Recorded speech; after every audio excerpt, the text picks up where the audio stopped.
Cheers! Cheers! Hey everybody, welcome to the pod. Hello. I'm Chris. I'm Kim. We're the Saints, and this is By the Saints. We're back for another episode. Don't mind the dog in the background. He knows that when it's podcast time, it's time for him to get famous. He likes the attention. Yeah, he does. Yeah, he does. This is not an ad. This is not an ad, but This is not an ad. are drinking. Can we say what we're drinking? Yeah. Stella. How do you say that? I just realized, holy shit. You know what? Now that you bring it to my attention, how do you say? Is it Stella Artois or Stella Artois? Do people just call this Stellas? Just Stellas, that because makes nobody so much knows sense. how to Holy shit. pronounce the next word. Well, I'm trying to. Oh, it's from Missouri, so you never know. You see, I was trying to figure out, is this Spanish, is it French? Give me a pronunciation clue, but it's from Missouri, so they pronounce LaCroix, so you never know how they're going to pronounce Artois? Artois? Who knows? Okay, well, let's just go with Stella. We're drinking a Stella, Yes. a beer, and we decided to make it a beer-tini. Because Yes. it's summer, it's hot, Ooh. and we want a fresh vibe. Beertini is one of our favorite summer drinks. For the uninitiated, what's a beertini, Kim? Okay, so you drink at least the neck of the beer, and then you'd pour some olive brine into the neck and give it a little whooshy, whooshy, whooshy. A little whooshy, whooshy, whooshy. And that's the key. Don't forget the whoosh. You got to get the whooshy, whooshy. Then it would just be like, this tastes like olive brine. But if you whoosh it, it mixes it, and you get some olive and beer mixed together, and you get a beertini, babe. That's so true. Isn't it delicious adding a little bit of savory to something? Yeah. You know what we did the other night? We had the best dessert ever. Oh. We chopped up some bananas, fried them up with miso paste. Yes. So we kind of dipped the bananas in miso paste first, like old blackened kind of bananas. And I got the miso paste. I added a tiny bit of water to almost like make it like peanut butter consistency. Yeah. So it's not too liquidy and it's not too like pasty. And then we just tossed the banana pieces in that, so it's kind of coated in it. Threw them in the fry pan, put it on top of some ice cream. Magic. Absolutely Pure magic. It's like the sweet and savory, sweet and That's salty. That's the key. Every dessert needs some kind of savoriness to it. Otherwise, it's just sweet. Just sweet is like bland. Yeah. You got to have a bit of that mix, that savoriness. Yes. Ooh. Ooh, girl. Magic. Girl. Okay, as we were prepping for the episode, we keep a few notes through the week of interesting thoughts of like things we could talk about in the episode. And I went and I pulled up the list, and the first item was, you can't fart as easy in a G-string. Look. So tell us, Kim. Tell us about you can't fart as easy. Look, if you know, you know. It's one of those things, because before I knew, I didn't know. You didn't know? I didn't know. So basically, if you're wearing a G-string, you've got a nice part of the material goes right over your butthole. And so it basically closes the entrance. Yes. For all our American listeners, we're talking about a thong. A G-string is a thong. Oh, yes. Okay. But in Australia, a thong is a shoe. And I'm not talking about a shoe. Yeah, we're not talking about a shoe. You can fart easily in thongs. I know. I've done it. Plenty of times. But the other day, I was wearing a G-string thong, and I was like, oh, like if I kind of wonder if I need to like move it a little bit to let the air out. That's amazing. Or you have to press a little harder, and I don't want to do that because that's amazing. So I was just like, I need to write this down, because basically after we finish this pod, everything, like all our content goes away, and I got to start fresh. And so I freak out. I'm like scrambling for like anything. And so I have a moment like I did, and I'm like, that's kind of funny. I'm going to write that down. So I just like write anything down. I'm desperate. And then by the end of the week, I've got great stuff. Yes. But it's just like that first day, Yes. I'm stressed. She does the work for all of y'all listeners. Yeah, baby. You just think that interesting content is just flowing out of our brains. No, it was prepared. It was planned. It was farted for.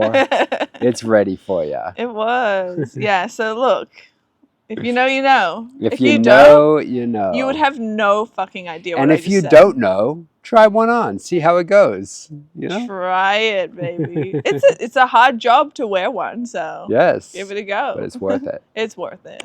They're much more prettier. That's right. What else have we been up to? Well, big news this week is we marched in Pride. Oh, yeah. Happy Pride. Happy Pride, everybody. We are here in June, summertime. Yeah, baby. And our little baby boy is it's his first Pride because it's his first year on the planet. It's his first summer on the planet. And so we're part of a little community group that was marching, and we joined in, and it was a great time in West Hollywood. Yeah, we hope Pride, baby. We hope Pride.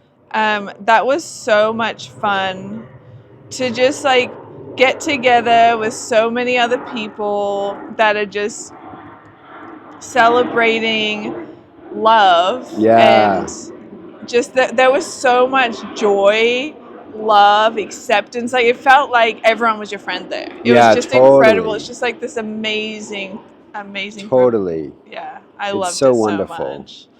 It's really wonderful. It's like, no matter who's out, everyone knows you're here with just kind of love and like joy for each other. Yeah. You know, there's such an immense freedom in such a big crowd. Yeah, and it was cool because everyone was like wearing whatever they felt comfortable in, and it was like incredible to see everyone's different version of what that is. Totally. I really enjoyed that. Like, to me, I think Pride means like, just really learn it. Can you fully accept you? Yeah.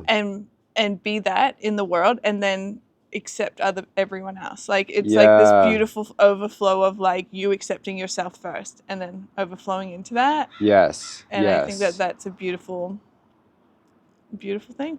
Yeah, it's so good. Yeah. It's so good. It's so free. Everyone can just be who they are. Yeah. And whether you've got a label or not, or you've figured it out or not, you just get to show up and party. Everyone's welcome. And just enjoy each other. Yeah. It's really lovely. It's a good vibe.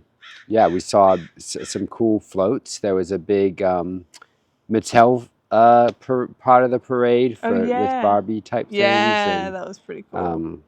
Some amazing drag queens wearing stuff that would be far too hot to wear. So props to them. Literally, they really and they braved the sun. Fabulous as hell. It looked so good. Yeah. What was that bang? It sounded like a gunshot. I'm sure the podcast can't hear that, but that was a pretty loud bang. Yeah.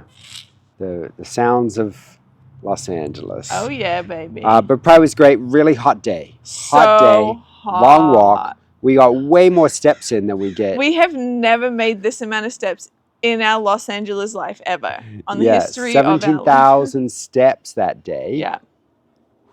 And that makes me want to move to London more because that's a regular fucking day in London. Yeah. You know, and I'm just like, I want to walk more. But LA summer steps count for more. Yeah. It's 2 steps for every step. It's got to be. But I was proud. We worked hard. Yeah, we did. We worked hard. We got all our steps in for the week. It was great. And our little baby was loving life, high-fiving bystanders. I know. Running around, just like full of joy. Not running around, in my arms. Yeah.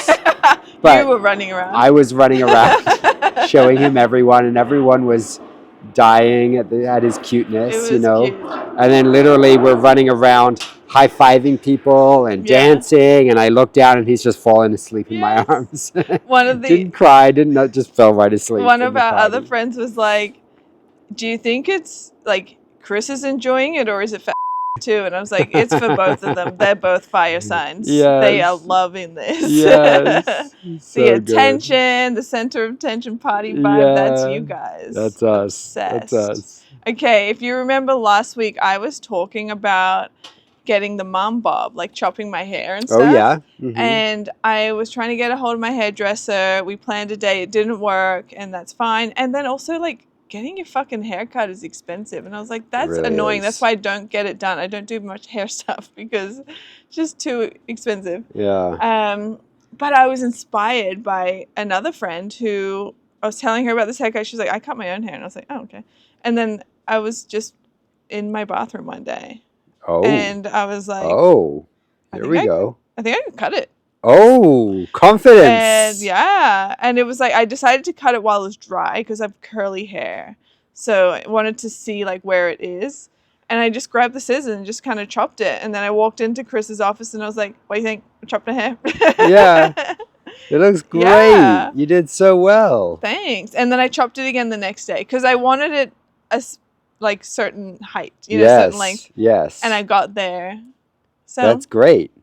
It's looking so I have some fun hair. Cute and short and bobby. Yeah. You did really well. Thanks. Do you think you'll chop it anymore? Or are you happy with the length? I'm happy with this length, but I'm like now feel like in the future I would just chop it again myself. Wow. Until like I understand like going to the hairdressers, they're gonna actually look after my hair. Yes. Not just chopping the length. Like they know how to do a lot more. They got special magic they do. Yeah. Yes. So exactly. That's well, that. Wonderful. Do you feel like a teenager just chopping your own hair with abandon? Yeah, I almost feel like I was thinking about the times when often a really small child cuts their hair for the first time. Yeah. And the parents are like, what did you do? But it was just like, oh, that's fun. Like, that's so creative and your instinct is you want to do it, do it. That's dope. Yeah, go for it, babe. I love it. Yeah. That's great. That's something fun and independent about doing it yourself. I've been cutting my hair and coloring it myself for a little minute now. And it's just like, it feels like great. Like you own your own body and you get to do what you want with it, you know? Yeah. You don't have to go to someone and get them to do it. You can just do it. Do what you want. There's a lot you can do yourself. It's like, what do you want to like pay for because of whatever reason, like quality maybe. But what can you actually do yourself? There's so much more you can do yourself. Yeah. So finding out those things is good. You just can't be scared of it. You just gotta give it a go, see what happens. And don't do it when your hair's wet. If you're cutting your hair, when it's dry, it's probably the right way. That's probably right. That's probably right. Yeah. Wow. We watched a good documentary recently. Oh yes. The other night about Sally Ride. Ride, Sally, ride. Yeah, I didn't know much about Sally Ride. I knew that she was the first American woman in space. But I learned so much more about her story, and it was so beautiful, wasn't it? Absolutely. Well, the documentary goes right into the her life. She was the first American woman in space at a time. You know, she was part of the first cohort of astronauts that NASA let in that were not just white men. Yeah. The first time in history, NASA, you know, the Russians had already put a woman in space, and maybe NASA felt they had to, you know, rise to that challenge or something. But they finally decided to let in some women and some people of color into their cohort. Yeah. And it was she was one of the first ones, and she worked so hard to, you know, really establish herself in this group of all men. Yeah. You know, with so much so sexism and misogyny that she was fighting against. But you know, she really was just a geek who wanted to do science and wanted to fly rocket ships. And, you know, she became this like icon of female liberation, I suppose. And it seemed like she was just incredibly uncomfortable with that. Yeah. She's like, she took it on as almost a burden to bear, but hated it, didn't want to do all this being the first woman. Totally. She just wanted to be an astronaut, you know what I mean? But she realized like that's what it is now. You've got to pay this cost, I guess, for all the other women. Yeah. But then what was so interesting was she was closeted her entire life, and she was living with a woman named Tam O'Shaughnessy, who is a tennis player. Yeah. And they were life partners for decades while she was in the closet. Yeah.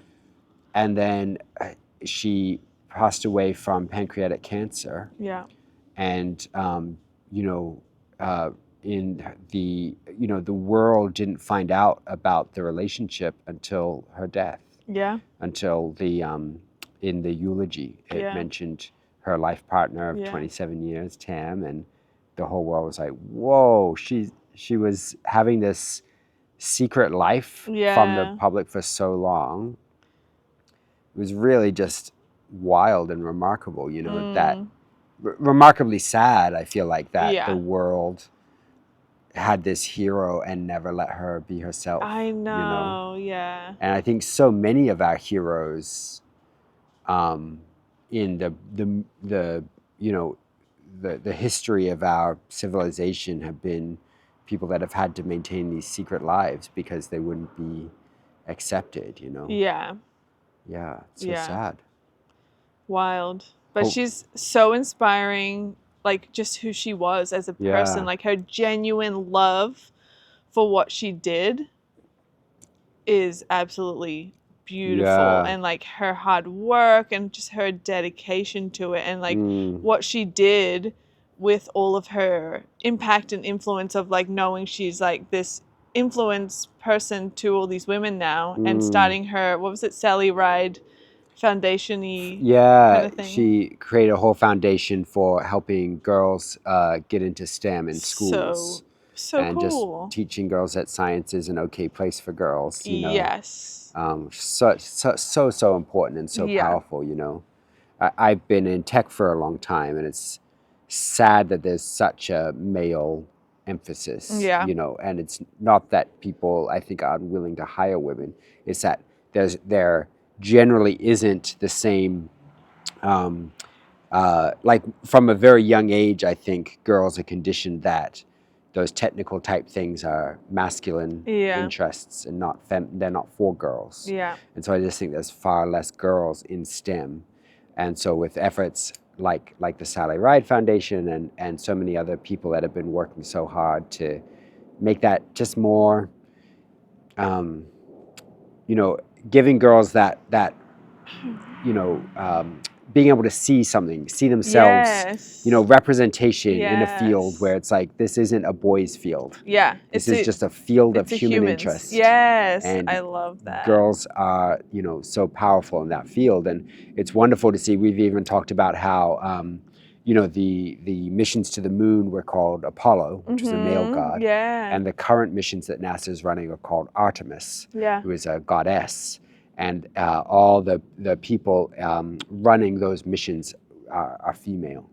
And I think that's so wonderful to see, you know, kind of a correction of that that miss that we've had, you know. It was a really interesting part in the documentary where one of the guys who was this old Vietnam vet who talks about how misogynistic he was towards Sally Ride in the beginning and how she disliked him because of his jokes and everything, and they just got off on the wrong foot, and he was really honest about his own misogyny, right?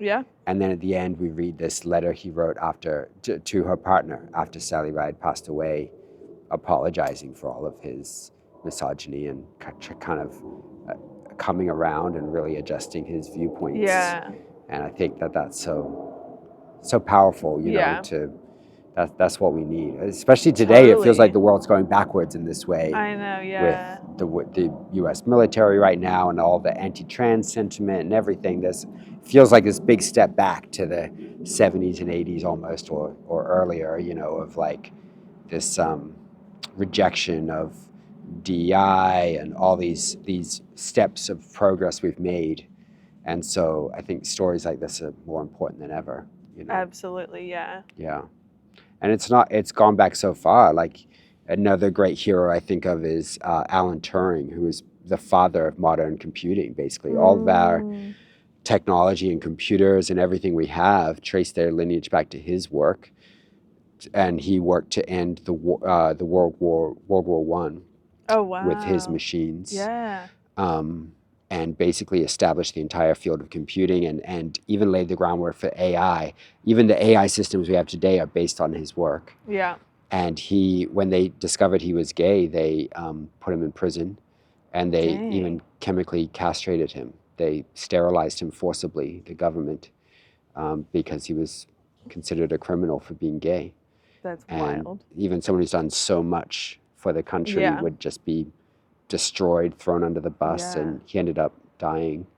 That's so sad. Yeah, so it's just like brutally treated. Yeah, why as a world are we so caught up on like something like that? It's like they're doing so much good for the world, and then you're like caught up on this little thing. And also there's literally nothing wrong with that. It's like the most beautiful thing. Like this person's in love with this person. That's amazing. They found love. Love is like what we all want. Yeah. So why is it like, why are you mad at that? Yeah, totally. Yeah. Totally. And when we don't accept it, it just causes so many problems. Yeah. You know? Do you think it first starts with like not being able to accept it within yourself, and that's why you start like projecting outwardly onto someone else? Yeah. Yeah, I think so. Yeah. I think there's like a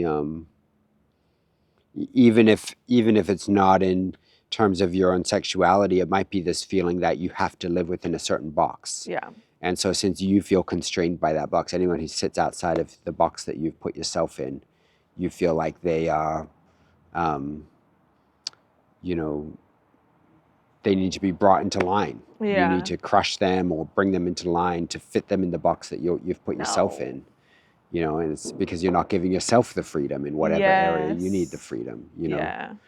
I think you either choose to live free and allow freedom in yourself and others, or you choose to construct a box for everyone to live in and try to put everyone and force everyone into that box and force yourself into it, you know?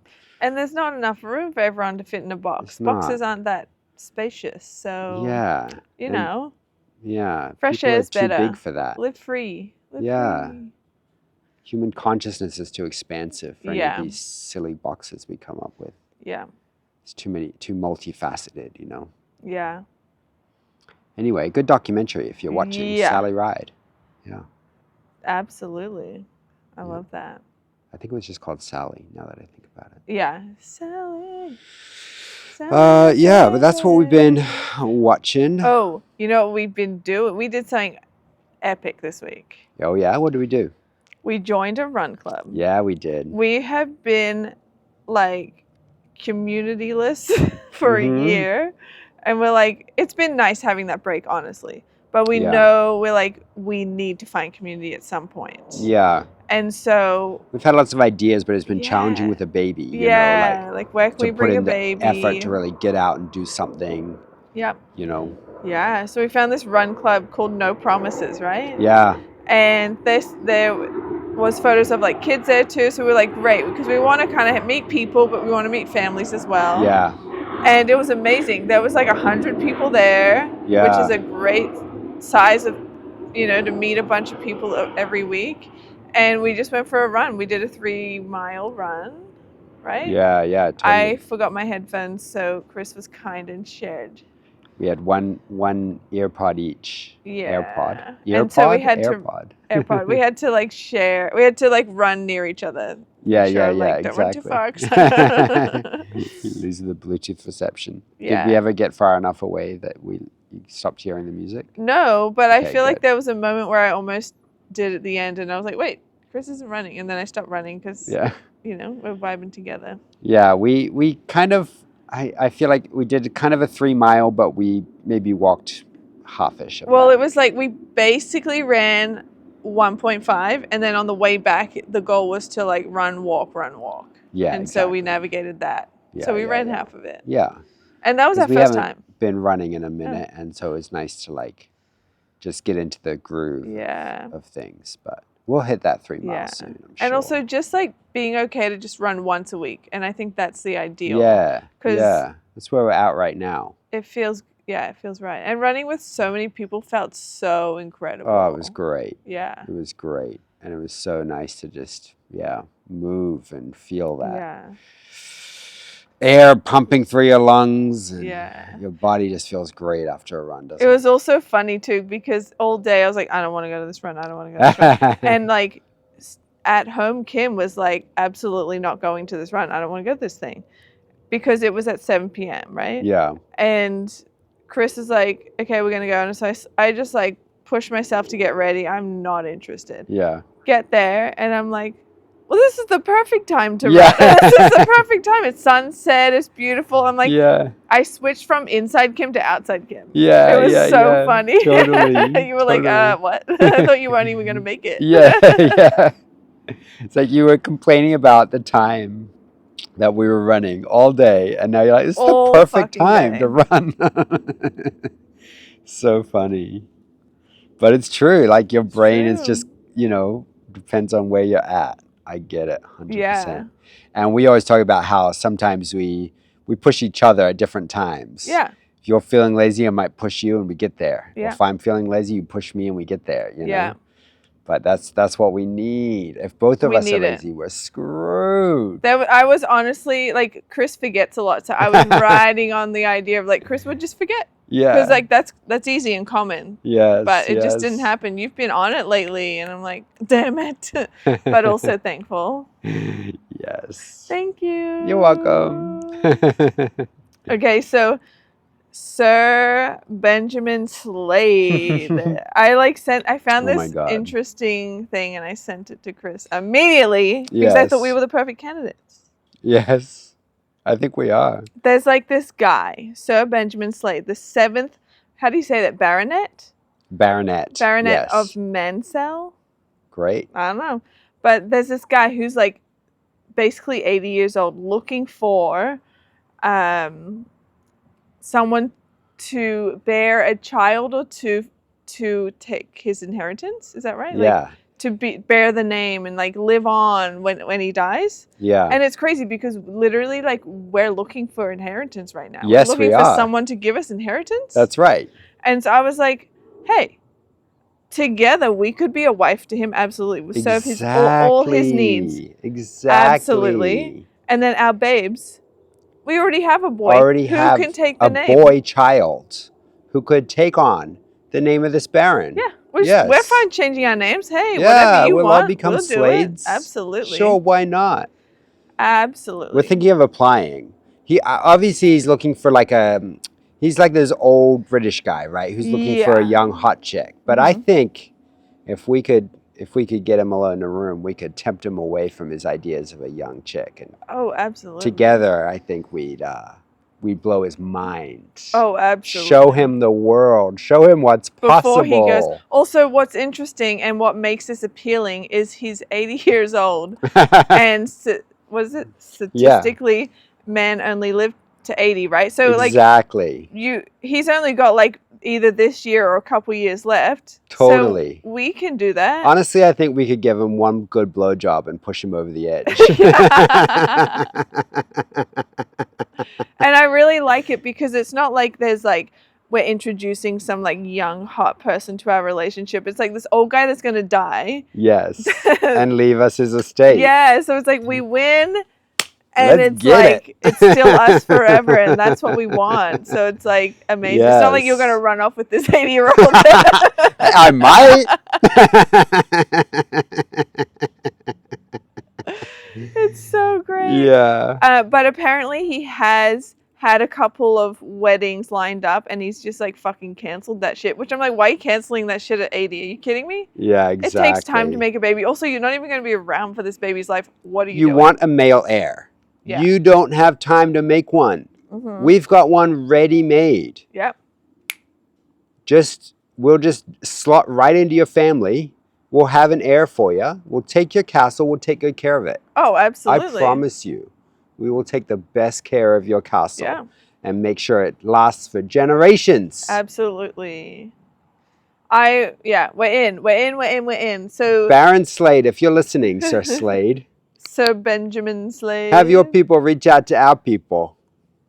We'll take care of you. Don't worry. Hey, 2 for the price of 1, 3 for the price of 1. Really? Exactly. Instant family, instant heir. You could have your dreams in one day. Yeah.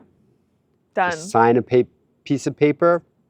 Everything you could die in you peace. Want. You could die in peace. Knowing that this young family will take on the future that you want to leave behind. Carry your legacy into the future. Yes. Yeah. If anyone can set us up a meeting with Mr. Slade, please let us know. Please. Let us know. We were taking a bath the other day. Yeah. And what were you trying to play? What was you were trying to play some music, and then Anastasia came on. Oh, I was trying to play Anastasia. There's an artist called Anastasia who's more of a new artist, perhaps. Okay. So I was like, hey, Google, play Anastasia. And then this other artist that I don't know. You've never heard of this song or this artist ever in your life. It comes on and Kim just starts singing along at full volume. I'm like, I don't know who this other Anastasia is, and how do you know this song? I don't know, and I don't know if I know all the lyrics word for word. What was the song? It was like, I'm out of love, set me free, put me out this misery, show me the way to live my life again. You can handle me, set my love, yeah, yeah, yeah, yeah. Full on karaoke, and I'm lost. I have no idea what this song is. Do y'all know this song? Is this a song everyone knows except me? Absolutely. Okay. Is it by someone named Anastasia? Well, yeah. But I assume it's a different Anastasia. Oh, totally. Yeah, okay. Yeah. You also discovered a newer artist for us that's now going to for sure become one of our summer artists. Yes. Tell us. Okay, well, first of all, give Anastasia a listen. And if you like Anastasia, try John Martin. Also pretty good. But the new artist I found is named Noso. And they are a Korean-American artist who I think just has a brilliant sound. Yeah. Yeah. It was gorgeous. You showed me this afternoon. And it's like, I'm always looking for like vibey chill vibes. Yeah, vibey, like, so it's like, you know, you could like dance and vibe around the house, but you also like chill. It's not like two up or two down. It's like this perfect middle ground. Totally. That's how I like my music. Yes, exactly. Vibey chill. Yeah. Someone needs to set up a vibey chill like genre. Yeah. You know? Yeah. That's what we like. But didn't you find out a cool fact about the Noso name? Like how he so this I guess like a Korean American person who grew up always being asked like, you know, is your family from North or South Korea? Like which Korea are you from? Yeah. North or South. So North or South, but they made that their name, Noso. Noso. I love that. It's so amazing. It's probably such an annoying question to be asked all the time. But I also really love the idea of like how he did that, because that's how you do really cool creative stuff in your life, is when you use stuff that's from your natural life.